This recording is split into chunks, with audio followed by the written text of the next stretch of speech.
மாவட்டம் ஜமீன் பல்லாவரத்தில் திருநீலகண்டேஸ்வரர் கோயிலின் பரம்பரை அறங்காவலராக இருந்த துரைசாமி என்பவர் இறந்த பிறகு பல்வேறு தனிநபர்கள் நிர்வகித்து வந்தனர். இந்த காலகட்டத்தில் கோயிலுக்கு சொந்தமான நகரின் மையப்பகுதியில் இருந்த பல ஏக்கர் நிலம் சட்டவிரோதமாக விற்பனை செய்யப்பட்டது. இந்த நிலத்தை மீட்க கோயிலை நிர்வகித்து வந்தவர்கள் எந்த நடவடிக்கையும் எடுக்கவில்லை. மற்றொரு புறம் நிர்வாகத்தில் நடந்து வரும் முறைகேடுகள் தொடர்பாக இந்து அறநிலையத்துறைக்கு பல்வேறு புகார் மனுக்கள் வந்துள்ளன. இதுகுறித்து அதிகாரிகள் விசாரணை நடத்தினர். தொடர்ந்து கோயில் நிர்வாக நலன் கருதியும் கோவில் நிலத்தை மீட்கவும் இந்து அறநிலையத்துறை சட்டப்பிரிவு திருநீலகண்டேஸ்வரர் கோயிலை செங்கல்பட்டு இந்து அறநிலையத்துறை உதவி கமிஷனர் லட்சுமிகாந்த் பாரதிதாசன் தலைமையில் வருவாய் காவல்துறை அதிகாரிகள் இணைந்து தங்கள் வசம் கொண்டு வந்தனர். தற்போது கோயில் தக்காராக தாம்பரம் செல்வ விநாயகர் மற்றும் கோதண்டராமர் கோயில் செயல் அலுவலராக உள்ள தீபா பொறுப்பேற்றுக் கொண்டார்.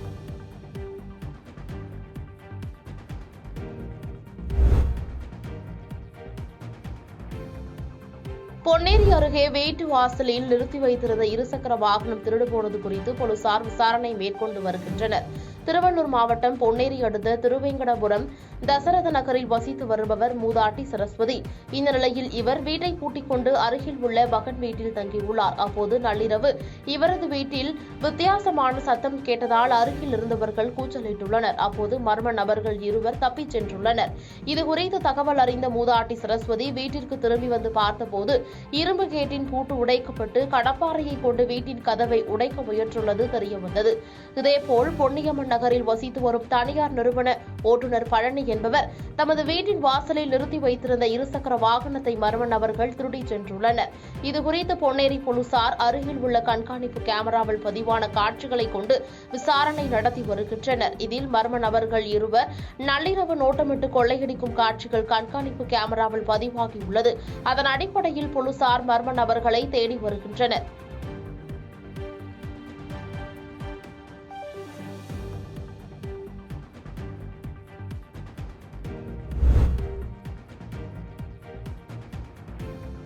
கன்னியாகுமரி மாவட்டத்தில் இஸ்லாமியர்கள் ரமலான் பண்டிகை கொண்டாடி வருகின்றனர்.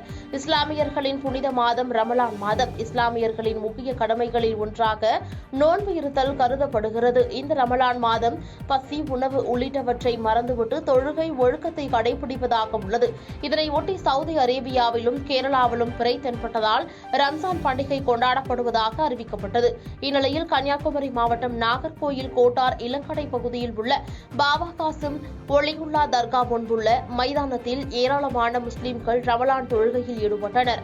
இதனையொட்டி மார்க்க பேருரையும் நடந்தது.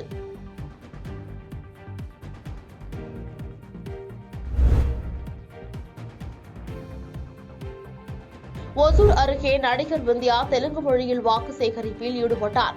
கிருஷ்ணகிரி மாவட்டம் ஒசூர் அடுத்த சூளகிரி ரவுண்டானாவில் கிருஷ்ணகிரி நாடாளுமன்ற தொகுதி அதிமுக வேட்பாளர் ஜெயபிரகாஷ் ஆதரித்து நடிகை விந்தியா இரட்டை இலை சின்னத்திற்கு வாக்குகளை சேகரித்தார்.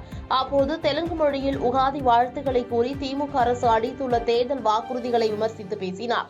முன்னதாக பேசிய அவர், திமுகவின் வெற்றி விளம்பரங்களை நம்ப வேண்டாம், இந்தியாவை காக்க வேண்டுமென ஸ்டாலின் பேசுவதாக விமர்சனம் செய்துள்ளார்.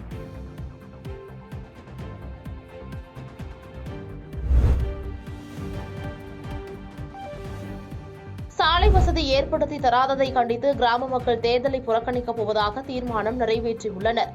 திருப்பத்தூர் மாவட்டம் புதூர் நாடுமலை புங்கம்பட்டு ஊராட்சியில் 14 கிராமங்கள் உள்ளது. திருப்பத்தூரிலிருந்து புங்கம்பட்டு ஊராட்சிக்கு செல்ல 45 கிலோமீட்டர் தூரம் உள்ளது. இந்நிலையில் வனத்துறைக்கு சொந்தமான மலையில் மண் சாலை அமைத்ததற்காக கடந்த 2014-15ஆம் ஆண்டு சுமார் 15 பேர் மீது வனத்துறையினர் வழக்கு தொடர்ந்தது.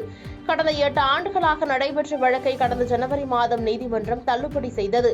இந்நிலையில் ஊர் பொதுமக்கள் சார்பில் மாவட்ட ஆட்சியர், முதல்வர், வனத்துறை அதிகாரி உள்ளிட்ட பலரிடம் மனு அளித்தும் இதுவரை நடவடிக்கை எடுக்கவில்லை என கூறப்படுகிறது. எனவே அரசியல் கட்சிகளை கண்டித்து சுமார் 14 கிராம பொதுமக்கள் நாடாளுமன்ற தேர்தலை புறக்கணிப்பதாக தீர்மானம் நிறைவேற்றப்பட்டுள்ளது. இந்த கூட்டத்தில் மண் சாலையை புதுப்பிக்க கோரி தேர்தலை புறக்கணிக்கப் போவதாக தீர்மானம் நிறைவேற்றியும் தங்கள் வீடுகளில் கருப்பு கொடி ஏற்றியும் போராட்டத்தில் ஈடுபட்டு வருகின்றனர். பாதகம் செய்பவரை கண்டால் நாம் பயங்கொள்ளலாகாது பாப்பா, மோதி மிதித்து விடு பாப்பா, அவர் முகத்தில் உமிழ்ந்து விடு பாப்பா. அண்மை செய்திகளை உடனுக்குடன் தெரிந்து கொள்ள இணைந்திருங்கள் இயம்நாடு தொலைக்காட்சியுடன்.